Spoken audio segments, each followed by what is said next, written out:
Good morning to all of you, मेरे प्यारे अष्टम वर्ग के छात्र एवं छात्राएं। सुबह का प्यार भरा नमस्कार एवं आप सबों के प्रति बहुत सारी शुभकामनाएं। आज अष्टम वर्ग की हिंदी की कक्षा में मैं हिंदी व्याकरण पाठ 6 उपसर्ग, जिसे अंग्रेजी में प्रीफिक्स कहा जाता है, आप पढ़ा करके आप सबों के पास भेज रहा हूं। आप सभी इस पढ़ाए गए उपसर्ग के सारे पेज को फेयर करेंगे और अच्छी तरह से याद करेंगे। आज की कक्षा में मैं उपसर्ग पढ़ाने जा रहा हूं, जिसे अंग्रेजी में प्रीफिक्स कहते हैं। प्री का मतलब होता है पहले, यानी किसी भी भाषा में उपसर्ग शब्द के पहले ही लगता है। ऐसा नहीं है कि संस्कृत और हिंदी में पहले लगता है और अंग्रेजी में बाद में लगता है। जो किसी भी भाषा में उपसर्ग किसी भी शब्द के पहले ही लगता है। उपसर्ग की परिभाषा है कि उपसर्ग वैसे शब्दांश होते हैं, शब्दांश मतलब शब्द का अंश, शब्द का एक टुकड़ा होता है।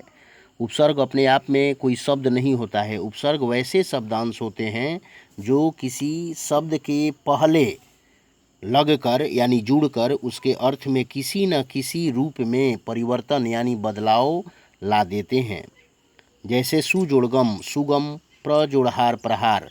जैसे उदाहरण के लिए हार का मतलब होता है हारना, या हार का मतलब होता है गार्लैंड, माला, लेकिन प्र उपसर्ग लग जाने से अर्थ साफ बदल गया है। प्रहार का मतलब आक्रमण करना। उपसर्ग के जुड़ने से अर्थ किसी न किसी रूप में अवश्य ही बदल जाता है।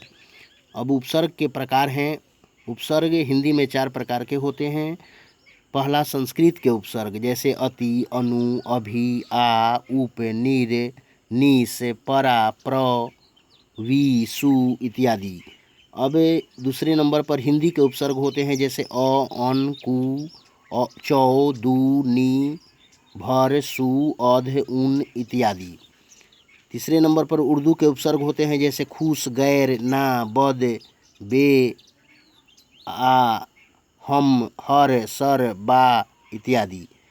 चौथे नंबर पर संस्कृत के अव्यय कुछ होते हैं जो उपसर्ग के रूप में यूज होते हैं, जैसे अतः, अंतर, अधः, अ, चीर, पुनर, बहिष, सत्य, सह, स्व इत्यादि। मेरे प्यारे बच्चों, ये 4 तरह के उपसर्ग हिंदी में पढ़े जाते हैं। ये 4 तरह के उपसर्ग से शब्द बनाए जाते हैं। उपसर्ग एक छोटा सा चैप्टर है। उपसर्ग से या तो शब्द बनाने के लिए आते हैं, या तो शब्द दिए रहते हैं, शब्द के पहले उपसर्ग जोड़ करके उचित शब्द बनाना होता है, या तो शब्द दिए हैं उससे उपसर्ग निकालना होता है। इस तरह से उपसर्ग पढ़ना है हम लोगों को। जैसे अति, अति जोड़ आचार से अत्याचार बन जाएगा। जैसे आचार का मतलब हो जाएगा, आचार का मतलब व्यवहार, आचरण, और अति उपसर्ग लगा देने से शब्द का अर्थ बदल गया। अत्याचार माने अन्याय, गम माने जाना, अनु लगा देंगे तो अनुगम, जो पीछे पीछे चलता हो। इस तरह से किसी न किसी रूप में अर्थ जरूर बदल जाएगा। जैसे वी उपसर्ग है तो हार, मान लेते हैं कि हार में वी जोड़ेंगे तो हार माने हारना या हार माने माला, लेकिन वी उपसर्ग लगा देंगे तो विहार शब्द बन जाएगा, जिसका मतलब हो जाएगा विहार का मतलब घूमना फिरना, आनंद मनाना। जैसे अ है, चल चल शब्द में अ उपसर्ग जोड़ देंगे तो अचल बन जाएगा। अचल का मतलब नहीं चलने वाला। चल माने चलने वाला, चलना, और अ लगा देने से बन जाएगा अचल, नहीं चलने वाला। इस तरह से कोई न कोई रूप में देखा जाए तो उपसर्ग जोड़ने से शब्दों के अर्थ निश्चित रूप में बदल जाते हैं। होनी, होनी का मतलब होता है कोई होने वाली चीज़, और अन लगा देंगे तो अनहोनी। अनहोनी माने कहने का मतलब कि जिसे कोई नहीं जानता हो। अनहोनी को कोई नहीं जानता, यानी कहने का मतलब कि आगे भविष्य में होने वाली बात को, घटना को, इवेंट को कोई नहीं जानता है। तो किसी जैसे खुश है, मिजाज शब्द में खुश उर्दू का उपसर्ग जोड़ देने से खुश मिजाज हो जाता है।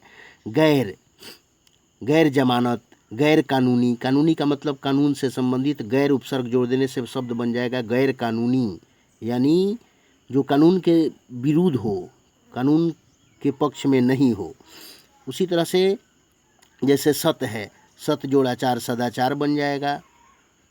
इस तरह से जैसे बहिष है, बहिष से देखें तो बहिष्कार जोड़ बहिष माने कार के पहले बहिष जोड़ने से बहिष्कार, यानी बहिष्कार का मतलब होता है निकालने के सेंस में, भगाने के सेंस में। बहिष्कार करना का मतलब कि रिजेक्ट करने के सेंस में हो जाएगा। इस तरह से काल, जैसे मानते हैं कि काल माने समय होता है या काल माने मृत्यु, लेकिन चीर उपसर्ग जोड़ देने से चीर काल हो जाएगा। चीर काल का मतलब होता है पुराना समय से, पुराना काल से। चीर काल का मतलब बहुत पुराने समय से। इस तरह से किसी न किसी रूप में अगर देखा जाए तो उपसर्ग जोड़ने से शब्दों के अर्थ निश्चित रूप में बदल जा रहे हैं। जैसे मैंने यहाँ कुछ उदाहरण दे करके बताया है। इन उपसर्गों से एक एक शब्द बनाने के लिए दिया है। सु से बनाना है तो सुकर्म, और भी बहुत सारे शब्द बन सकते हैं। ऐसा नहीं कि जो मैंने इसमें लिखा है यही इसका अंतिम है। एक उपसर्ग से कई शब्द बन सकते हैं, लेकिन शब्द हमेशा याद रखें कि शब्द जो भी बनाना है सार्थक बनाना है। शब्द निरर्थक नहीं होने चाहिए, शब्द सार्थक होने चाहिए जिसके अर्थ निकलें। जैसे ला है लाजवाब, सह से सहभागी, खुश से खुश मिजाज, चौ से चौराहा या चौपाया, चीर से चीरकाल, उप से उपहार, अभि से अभिमान। मान माने मर्यादा, अभी लगा देने से शब्द बन गया अभिमान यानी घमंड। हार माने माला या हारना, उप लगा देने से बन गया उपहार यानी गिफ्ट, किसी को तोहफा देना। काल का मतलब मृत्यु या समय, चीर लगा देने से, उपसर्ग लगा देने से बन गया चीरकाल, यानी कहने का मतलब बहुत पुराने ज़माने से। राह माने रास्ता, और चौ लगा देने से चार संख्या बताने लगा यानी चार रास्तों का समूह। इस तरह से देखें, कर्म माने काम करना, कार्य करना। सु लगा दिए तो सुकर्म का मतलब अच्छा कर्म, गुड वर्क। सहभागी, भागी माने भागने वाला, लेकिन सह लगा देने से हो गया सहभागी माने साथ काम करने वाला। लाजवाब माने बेजोड़, लाइलाज जिसका कोई इलाज नहीं हो। इस तरह से हम सबों ने देखा कि उपसर्ग के छोटे छोटे टुकड़ों को यदि किसी शब्द के पहले जोड़ दिया जाता है तो किसी न किसी रूप में उस शब्द के अर्थ बदल जा रहे हैं। तो यही है उपसर्ग। उपसर्ग किसी न किसी रूप में, किसी भी भाषा के उपसर्ग हों, वो शब्द के पहले जुटने से उसके अर्थ में निश्चित रूप में परिवर्तन ला देते हैं। तो या तो परीक्षा में उपसर्ग से शब्द बनाने के लिए आ सकते हैं, या उपशब्द दिए रहेंगे उससे उपसर्ग अलग करने के लिए हो सकते हैं, या वाक्य में उपसर्ग जोड़ करके शब्द दिए रहेंगे, उस वाक्य से उपसर्ग भरे शब्दों को छांटना होगा। इन्हीं शब्दों के साथ आज की कक्षा मैं समाप्त करता हूँ। आज की कक्षा जो 10 AM से 12 PM के दौरान चलेंगी, उसमें आप सभी कोई भी इससे रिलेटेड समस्या को पूछ सकते हैं। इन्हीं शब्दों के साथ मैं नीरज कुमार आप सबों को बार बार शुभकामनाओं के साथ धन्यवाद देता हूँ। धन्यवाद।